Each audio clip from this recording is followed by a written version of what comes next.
昨晚接到一对情侣的咨询，哎呀妈，当着我面就打起来了。男方呢是有处女情节要分手啊，女方觉得对他不公平啊，两人吵得我的脑袋瓜子嗡嗡的。他们是通过朋友认识啊，互相喜欢，门当户对，这三观呢也合适。很快呢，两人就确认恋爱关系啊。熟悉之后啊，这男士呢就知道了女友曾经谈过男朋友这事儿。男士呢是处男啊，对感情是洁身自好。这女友不是第一次，他心里啊就对这事儿啊是耿耿于怀。说着说着呢，两人就开始当我面吵架呀，气势上是谁也不让谁呀。男士说呀，自己是处男，觉得找了处女啊不甘心。女方就问啊，既然不甘心，为什么一开始不分手呢？男士说啊，自己也很纠结啊，这感情上很爱女友，而且女友呢也对他很好，关心慰问，给他很高的情绪价值。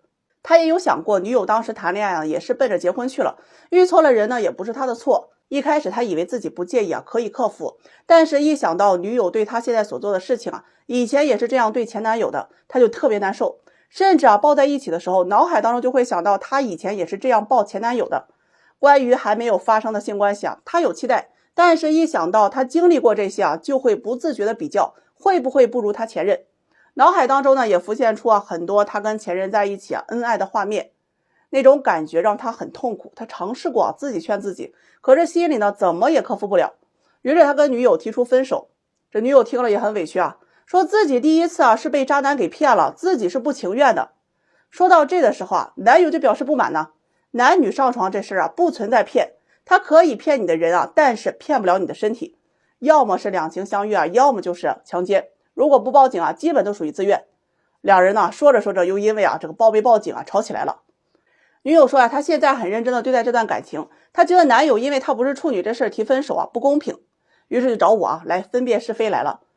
我们呢也算是彻夜长谈啊，才把这个事情给谈明白。两人最后啊也是决定好合好散。今天呢我就特别想说说啊这个处女情节。好多男人来找对象，有这个想法的真的不在少数，包括很多女人也有。前两天有个姑娘来咨询啊，说自己是处女啊，因为爱情嫁给了现在不是处男的老公，婚后看似很恩爱，但是一想到啊自己老公跟别人是翻云覆雨那些事儿啊，她就觉得特别的憋屈，特别的痛苦。在实际生活当中啊，我接触了有处女情节的人多了以后，就会发现啊这个情节就像漩涡一样，让人深深的不可自拔，像一根刺啊扎在肉里很深很深，你很疼啊，但是你拔不出来。当然呢，除了那些啊单纯只想找处女谈恋爱的人，有人说呀，都是什么社会了，还在乎对方是不是处女啊？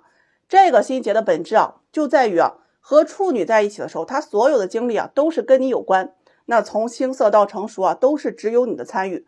这种经历是可以支撑后面漫漫的人生路。处女啊是把她自己所有的一切给了你，而面对非处的时候，脑海当中啊想起那段感情和经历不是跟自己啊，就会觉得憋屈难受，接受不了女友和前任的那个画面啊，最让人痛苦了。当然本身有处女情节的人呢也知道，非处啊并不是因为放荡才成为非处的，所以他们在面对这个情节和感情的时候始终很纠结。我相信啊，如果一个姑娘最先遇到的你，第一次肯定也会给你，只是啊没有如果，人生也不可能重来。你可以不接受她，也可以选择分手，但是她对你的感情啊假不假，你需要自己去感受，这是两个东西。她是不是处女是事实，她爱你啊也是事实。爱情呢从来都不是平等的，好好审视一下自己。如果介意大于不舍，如果你觉得处女情节会比失去她更痛苦，那就优于做自己的选择，失去她。在苗头初期啊就切断苗头啊，分手，这是我唯一要劝分的。好了，说到这儿了，大家怎么看待处女情节？上个月给一位大姑娘和小伙子介绍相亲，两人刚见面呢，互相感觉都还不错。小伙子觉着呀，这姑娘很合眼缘啊，姑娘也觉得小伙子是年收入很可观。于是两人见面之后啊，就开始聊天，互相问候嘛。小伙子很是积极啊，嘘寒问暖，这各种礼物红包啊一应俱全啊，就差摘天上的星星了。女方呢倒也回应，但基本上男士找才回复，从来也不主动问候。就这态度啊，哎呀，人家男士啊是绝对不影响的做舔狗的心啊，一有空就去给姑娘当司机，一到周末吃喝玩乐加导游啊，一条龙服务安排上。半个月之后啊，这个男士的妈妈呢主动请这个姑娘吃饭，并送了一套化妆品，价值2000左右，姑娘呢也收了。之后这几天呀，男士依然对这个姑娘是嘘寒问暖，人姑娘呢也依然是有问才有回，不问不回的态度。慢慢的，男士啊就主动聊天呢越来越少，最后直接啊就不发信息了。这姑娘觉得很奇怪呀，就发信息问男士啊，怎么最近也不追她了，也不联系她了。男士过了好久啊，才回信息说呀，我相亲认识了其他的姑娘，对不起啊，我觉得我们不合适。好，于是这姑娘是气势汹汹的跑我面前呀，把男士是从头到尾啊，那是祖宗18代啊，都给问候了一遍。大意就是啊，男士是个渣男，正在追求她的时候又认识了别人，不负责任。我听的是云里雾里啊，给男士打个电话。男士说呢，他对女方啊一直都很热情，也很喜欢，家里人呢也很看好他，但是啊，他总是一副高高在上的感觉，不热情呢，也不积极的去处理关系，他觉得很累，慢慢的就不想联系了。男士以为啊不联系了就是断了关系，谁知啊姑娘又来问他，他才说了自己啊已经相亲了。挂了电话，我问这姑娘，你到底是喜不喜欢这个男士？她说感觉还行啊，谈不上喜欢，需要考察一段时间。既然你愿意认识，怎么就不积极一点呢？他说这谈恋爱啊本来就是男人追女人，何况我也没有很喜欢他呀，我对他好不是显得我自己太廉价了吗？这观点真的听的是无法忍受啊！你搁相亲市场上装啥仙女下凡呢？相亲啊都是要双方积极表达这个交往诚意的，人家积极主动了那么长时间，甚至还安排长辈和你一起吃饭，给你那么贵的礼物，你表达过什么诚意呢？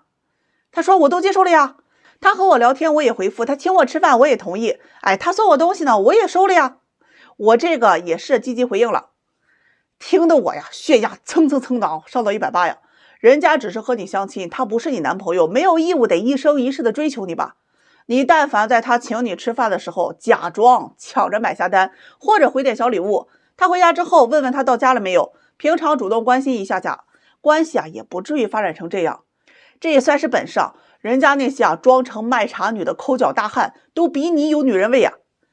这姑娘听了也很委屈啊，说他凭什么和我相亲的时候要认识别人啊？哎呀，听得我那是气不打一处来啊。这有些人啊毒鸡汤喝多了，这毒血攻心，拎不清现实了。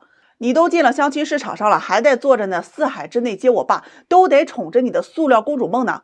相亲都是有目的性的，忙的时候呢，一个女人呢能够见2到3个男的，这是常规操作。一个男的一天见2、3个女的呢，也是非常正常的。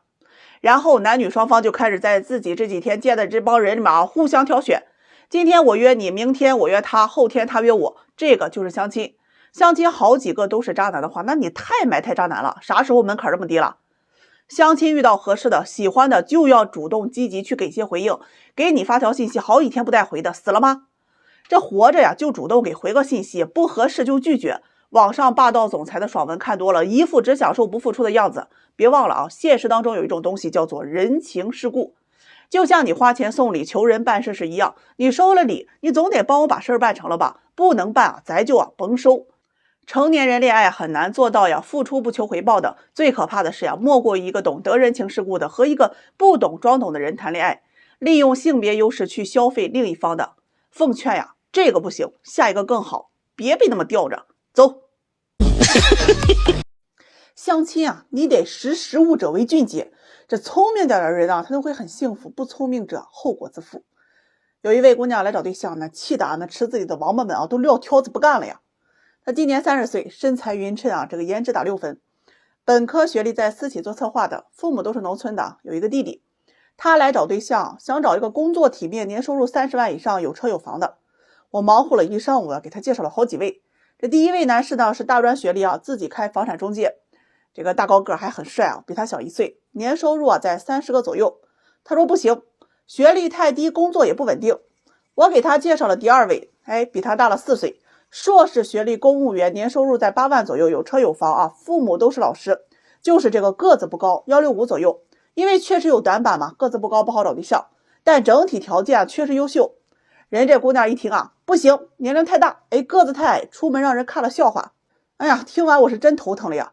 你搁这儿买东西呢，货比三家，人条件要是都让你满意了，家里边还富得漏油，那人家找你干嘛来了？人家这条件完全可以找个更好的吧，但多看你一眼都得上那眼科医院里去矫正斜视，好吧？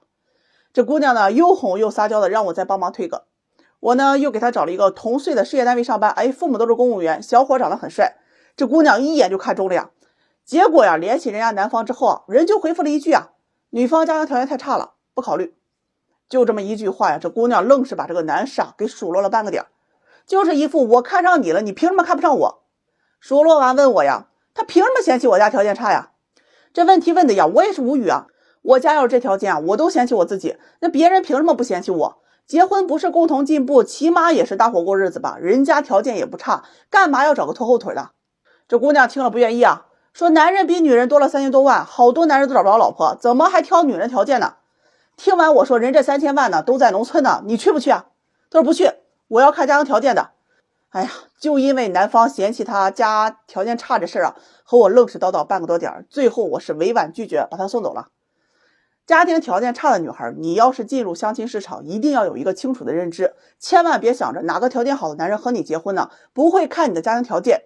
谈恋爱可能不会在意家庭条件，但是结婚会，毕竟条件好的男人，人家也不是慈善机构啊，谁结婚都希望是锦上添花，而不是雪中送炭吧。穷女孩想要嫁得好，一定要付出更多，你需要有足够利他的属性，比如说性价值，你年轻漂亮身材好，经济价值，你足够优秀有一定的社会地位，要么你可以提供情绪价值，对吧？体谅关心理解他人，让人和你相处的开心舒服啊。相反你啥也不提供还闹脾气，哪个男人能受得了呢？相亲大家都是权衡利弊之后才决定要不要和对方相处的，这过程它本就合理合法，你难受别人怎么嫌弃你，那你自己就找个犄角旮旯里哭去，别抱怨。你这还没开始找对象呢，就拿一些客观存在无法修正的毛病挑事儿，就这个人品，要处对象的话后面都是坑，鸡蛋里边挑化石是找茬，你真是挺伤肾的啊。最后呢，给大家放个教育片啊，找对象别贪，不然你啥都捞不着。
今天说说慢热这个事儿啊，这是病得治。一哥们儿给我打电话呀，说喜欢一个姑娘1年多了，对方总说慢热，要不要去追了？他今年32岁，做机械工程的，1年20万左右。这去年初啊，相亲认识了一个姑娘28岁，人家姑娘长得挺好，男士一眼就看上了啊，想着只要对她好，怎么也能拿得下呀。于是每天积极表现，按时打卡，早晨起床，醒了吗？中午吃饭了吗？晚上下班了吗？平常呀是忙吗？在吗？女方呢也回复，但基本都是几个字啊。一有空，男士就约这个姑娘呢，她也出来，两人说话聊天呢，也能说到一起去。姑娘也让牵手拥抱，但就是一到关键点呢就拒绝。平常这情人节、劳动节、妇女节、儿童节等等啊，都按时的送礼物、送红包啊。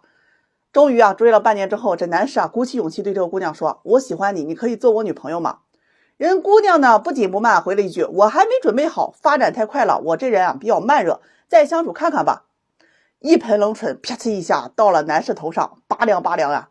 行，半年不够啊，咱再追。这会儿啊，努力上升了一个档，两人相隔20多公里啊，这男士啊就下班又跑去接姑娘，下班吃饭送回家，没事啊送个惊喜带个礼物，姑娘也是越来越开心啊。男士一看这好，博得美人笑了，那更用心了呀，对她更好了。这样呢，又过了半年，花了好几万出去了。男士是信心满满的又去表白，还专门找了策划公司呀，在商场那最中间啊，那布置的现场老漂亮了。有一个环节啊，那是表白成功啊，头顶一个很大很大那个球里面就装了无数气球，工作人员扎破啊，天上就会掉下来很多气球，想想都很浪漫呀。男士就把这个姑娘带到中间，手捧鲜花呀，说我喜欢你，你愿意和我在一起吗？结果人家姑娘却说呀，我还没准备好，发展的太快了，现在呢只是刚刚有感觉。男士听完就急了呀，我追了你1年了，你喜不喜欢我该有个回应了吧？人姑娘说呀，你人很好，但是我这感觉来的比较慢，你得给我点时间去了解你。这样吧，2个月之后啊，我肯定给你结果。男士听完呀，是头也不回的走了，剩下工作人员就尴尬了，这球是扎还是不扎呀？男士问我还追吗？我说不追。他说付出了1年的努力，马上就有2个月就有结果了。我说结果也是不喜欢你。他说万一喜欢呢？哎呀，真的是烂泥扶不上墙啊！我和你们再强调一次，相亲认识的你根本不需要去追的，基本喜不喜欢第一次见面就已经决定了，喜欢这个过程一定是相互的。所有的慢热都是价值不够。我见过一个9分的帅哥，人家从来都没有说遇到过慢热的女生。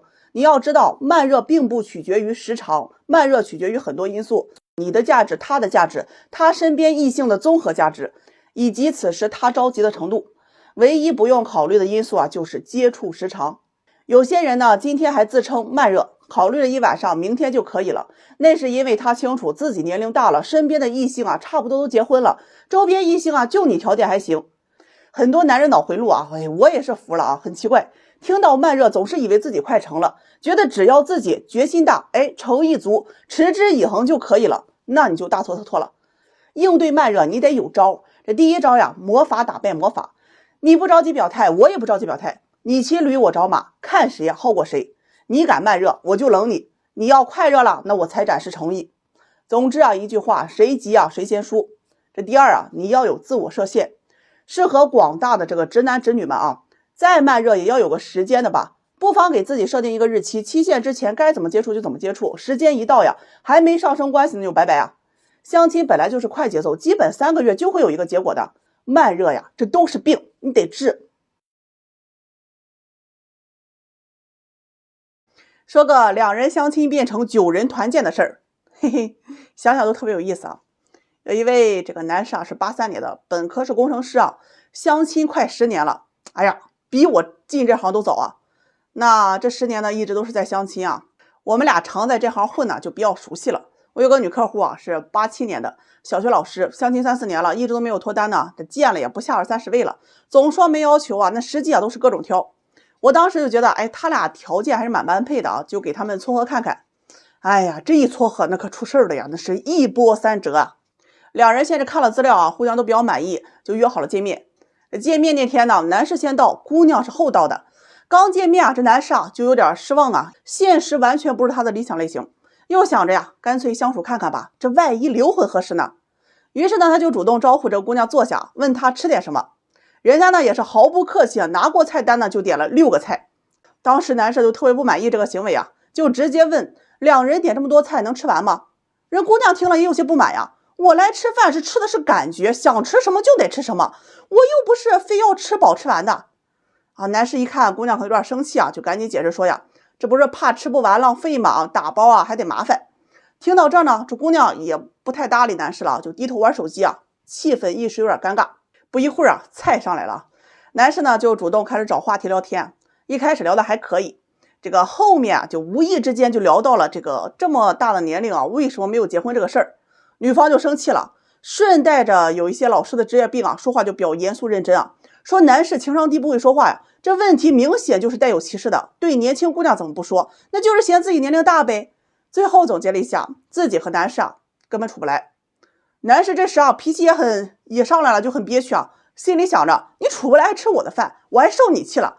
于是就跟这姑娘抬起杠，提出既然2人意见这么不合，那这顿饭就 AA 吧。这姑娘听完呢也爽快答应了但是这话里话外含沙射影的说自己相了这么多年的妻第一次碰到主动要饭钱的。男士想着反正菜都上来了，不吃白不吃，我管你的，埋头就吃也没怎么搭理这个姑娘。哎呀，不一会儿这姑娘的闺蜜来了，说是偶遇。这姑娘呢赶紧就招呼服务员再拿一双筷子来。男士看到这儿他是怎么也不相信，怎么会有这么巧的偶遇呢？明明就是听说要 AA 了，把人喊来蹭饭的。他不好意思直接撵走，但是又气不过被人这么占便宜，于是就偷偷发消息给附近的兄弟让他们火速来2人吃饭。然后呢就招呼服务员过来，说再加4个菜。这姑娘一看呢，你疯了吗？要这么多菜？男士就说哎呀，你闺蜜来了就得好好招呼，那吃的就是感觉你也别担心钱，咱俩说好了 AA。 不一会儿这菜上来没到5分钟兄弟俩来了，打招呼说哎呀，这么巧一起吃个饭吧。好了这2人呢变成5人，把这姑娘给气的开始暗地较劲故意拖住男士悄悄的又喊来2个朋友。这个时候女方是4个人，男士是3个人，这一共变成7个人了。倒是把服务员给乐呵的赶紧给他们换到12人的大桌上去了。男士他越想越气啊，觉得对方的是亲人太甚，想着反正也是这么多人了，饭钱我就跟你杠上了。于是他又叫服务员加了4个菜啊，又喊来2个朋友，这样一圈下来，一共啊9个人，点了14个菜。这姑娘一看呢是气不打一处来，想着算了，吃完就走。不过最后啊，好在因为人比较多嘛，大家也没有像这个打仗一样，而是一起聊天说话，也挺开心的，全当聚餐了。反正苦了这对相亲男女啊，一顿饭下来花了1800多。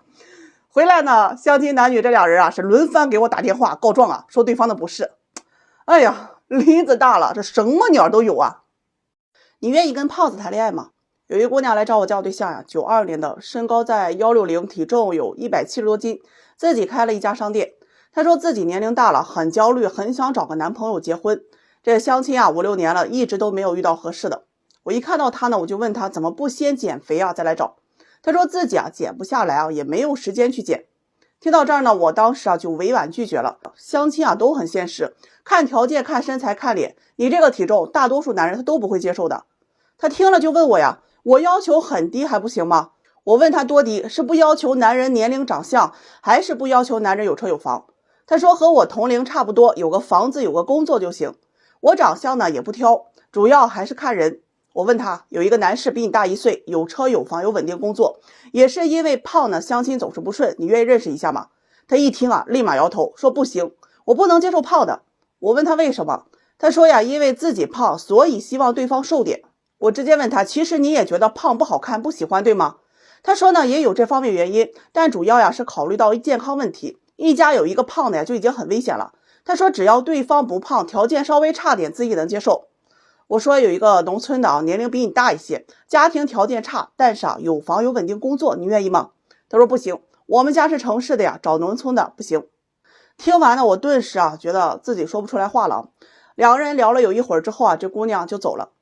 看她走，我心里真的很难过，不是不帮，是我自己也是一个凡人，我改变不了大众的审美。为什么很多人不愿意找胖子谈恋爱？说直接点，就是外表激发不了性幻想，确实是无法产生恋爱的情绪。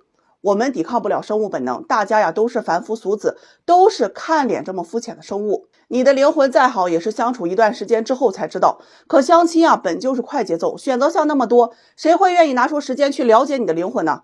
有啊，提防杀猪盘。生活中呢，我们也会喜欢胖子，是因为了解一段时间之后，感觉相处的舒服开心，才会愿意在一起交朋友。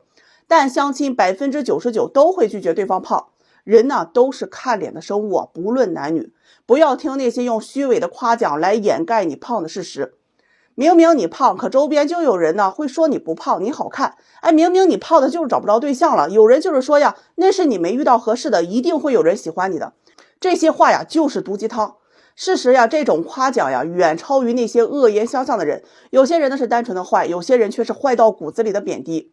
这种夸奖呀真的让人可以迷失自我，以为胖总是有很多人喜欢的，但现实就是别人一听你体重啊，你连见面的机会都没有。胖子找不到对象吗？那当然能啊，只要你能不断的向下兼容。比如说呀，你找个比你还差比你还胖的人，你能接受吗？如果你是一个条件很好很有钱的胖子，那就要接受别人是图你条件或者是图你钱，而不是真心爱你的，你能接受吗？两性关系里有很现实的3要素啊，一是性价值，二是经济价值，三是情绪价值。一段恋情你起码要具备2种价值才可以和谐。性价值代表着你的外形体貌，往往是第一次见面就已经决定的。估计胖子自己也不想找胖子谈恋爱吧，不如去正视自己的问题，管住嘴，迈开腿，这样你的择偶范围啊才会变大。在你有限的青春里面去找一个相爱的人不好吗？拿出自己最好的状态呀，胖子们 fighting。说点彩礼那些事儿啊，有一个活我最不爱干，那就是提亲啊。那家伙一问到彩礼就一个个跟炸锅一样，现场就跟那菜市场一样讨价还价。有的人家呢还通情达理啊，这彩礼呢看着能力给，这有的呀要了20万都觉得亏了呀。结婚当天哎不下车，你非得再给我10万。哎呀，人生不易啊！今天上午就提心吊胆，跟男士一起去女方家里提亲去了。咱就把这个过程给你们说说啊。先说一下这个2人的情况。男士是92年的硕士，在国企工作，年薪在20左右，独生子啊，父母都是公务员。这个女方呀是94年，3本是艺术类的啊，待业在家考公务员，父母是农村的，有一个弟弟。两人呢是自由恋爱了2年，同居1年多。恋爱期间呢，这个男士每个月是给女方生活费在3000左右，还给她还了外债7万，再加上生活开支啊等等，这2年期间啊花费了将近30万。上午去的时候，这姑娘和弟弟还有妈妈在啊，爸爸去干活了。我们到了之后啊，这双方啊是嘘寒问暖了一会儿，后面呢就开始聊到这个结婚的要求了。女方妈妈不说则已，一说惊人呐，房1套，车1辆，彩礼30万。我听完那血压蹭蹭蹭往上涨啊，真后悔没把我那池子里王八给带来劝劝我呀。男士呢听完就解释说呀，自己啊现在没有钱啊，头2年刚买了房子装修，这2年收入啊很多啊也都是花给2个人了，这个最多呢现在也都能拿出个10万左右。女方妈妈一听啊，理直气壮的说呀，谈恋爱都得花钱，怎么你还得把这钱算到彩礼里面嘛？你1年挣20万，彩礼啊要30万，这要求啊一点都不高。我一看这情况啊，还没谈就吵起来了，就赶紧解释呀，这彩礼啊就不要跟这个男方收入挂钩了，当地的风俗啊也就是几万，最多也就10万了。我这话呀还没说完，女方弟弟就嗷嗷的一下啊打断我说，现在10万彩礼拿出来不丢人吗？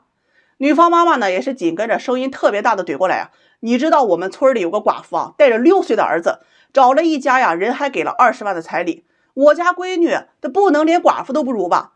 我们家面子放哪？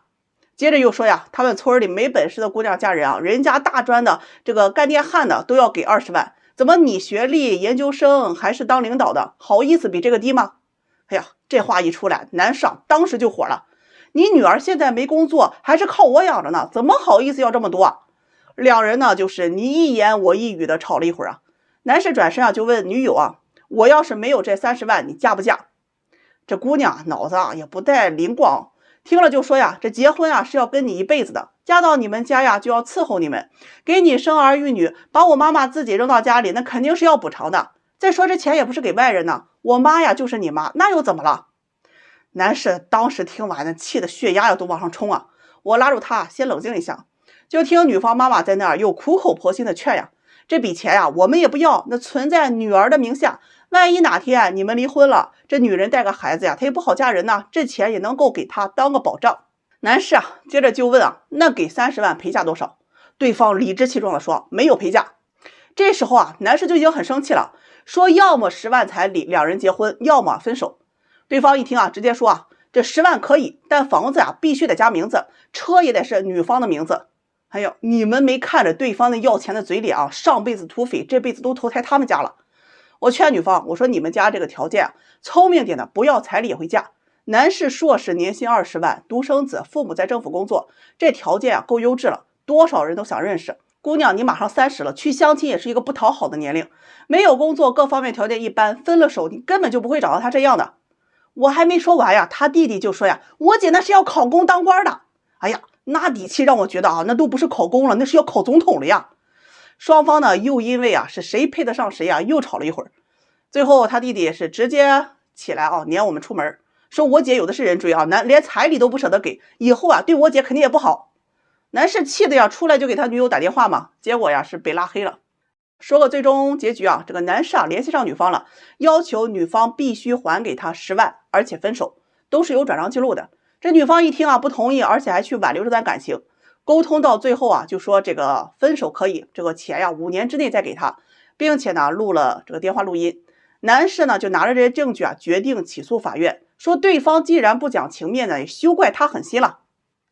最后劝那些因为彩礼吵架的买家和卖家们，如果婚前都能产生巨大分歧啊，这日子往后啊他也过不好的。好了，下期再给你们讲个陪嫁2双袜子的事儿。今天上午一位38岁的大姑娘来找对象啊，要爱情要物质，列出了8条择偶要求，惊天地气我门口的那刺猬啊。姑娘身高165啊，身材匀称，气质挺好，哎，比同龄人啊显得年轻一点。他来了之后啊，人家也是丝毫不墨迹啊，先说自己择偶要求，问我有没有合适的，如果没有的话，他就不浪费时间了。然后他就开始说呀，哔哩哔哩一大串啊，年龄小5岁以内，这个身高175以上，学历硕士以上，工作体面，年收入不能低于20万，医生和公务员优先考虑，市中心有房130平以上，还得全款，独生子，父母城市户口，有退休有存款，又补充了一句啊，情商高会哄女人开心的。他说完这些条件，哎呀，我都觉得我顿时找不着东南西北了呀。他说呢，这些条件啊不需要全部满足，只需要同时满足6个条件就可以安排时间去见面。这口气啊，我直接是揍了门口刺猬一顿啊，看门没给我看好啊。当然呢，我也是发自肺腑的佩服啊，这是少有的人才啊。做人呢，咱还是务实一点，你不要太依赖别人，靠自己也不是不行啊。你看我在拼多多最近搞活动啊，1块钱我就抢到了2023元的恋爱津贴，直接打款到我的账户，完全没有提现门槛，而且还不用拉人头。这次是真的靠自己啊，是撸到了大羊毛。这下出去啊，吃吃喝喝呀，或者旅个游啊，真的美得很。有机会咱就抢，活动链接啊，给你放到视频下方了，能看到链接啊，就说明钱还有，赶紧冲。那过了这个村啊，可就没这个店了。我问他有房没有，他说没有，男人有就可以。有存款没有？他说有，2万现金，外加信用卡额度9万就可以用。这话一出啊，整得我哭笑不得，那我有钱。有车没有？他说有一辆2手代步车啊，市场价值2万。有学历没有？函授本科，目前正在提升学历啊，准备考在职研究生。问他父母做什么？他说在老家镇上做早餐生意的。那有退休养老保障没有？他说有农村合作医疗啊，交的是最高档，有养老退休，每年交1000啊，这60周岁之后可以领钱。是独生的吗？有一个哥哥和妹妹啊，都已经成家。听完这些条件，我问他，我说你这条件哪来的底气啊？要找满足你6个要求的男人。他说前男友比他小了6岁啊，有车有房，一年50多万，工作体面，那家庭条件也很好。自己再找呀，不能找低于这个的，要不没有面子。我问他，那你们怎么没结婚呢？他说男方情商不够啊，分手了。他是要看情商的，会处理两性关系，能对他好，哄他开心。如果只是条件合适，对他又不好，他宁可不嫁呀，也不将就。我的娘啊，真的符合条件的都难找，还得要会哄人的。听完我说我帮不到你啊，这种男人我都没见过几个。你要是25、6岁，芳华正茂的，满脸胶原蛋白，能激发男人雄性荷尔蒙的年岁啊，或许还有机会。现在要啥啥没有，还幻想着白马王子1.8米的身高，20岁的年龄，那长得像胡歌，多金像思聪的男人。哎呀，你还幻想一下，天上掉下一个男人啊，他是你的救世主，让你能够挺直胸膛，在所有人面前宣布，我终于等来了天底下最好的男人，从天上掉吧。没有自我认知啊，妄想是最可怕的，这种我是最帮不到的。最后呢，这个姑娘说可以放低要求啊，说满足5条也行。我说我这边啊确实渺小，符合你3条的我都难找。她听完了转身就走了，说要去找别人给介绍了。38岁这个年龄段的女人啊，她本来是可以自带魅力的啊，咱就说聪明的，上得厅堂下得厨房，温柔在床，就这3招啊，能把男人拿捏得死死的。男人就是对这种女人的是无法抵挡啊，但绝大多数大龄剩女们啊都做不到，认知不清，挑三拣四，没本事又慕强，所以择偶范围无限变小。可能有的人真的不配结婚啊，只能活在幻想当中。好了，我要去给池里的王八和刺猬们开会了啊，最近不好好看门了。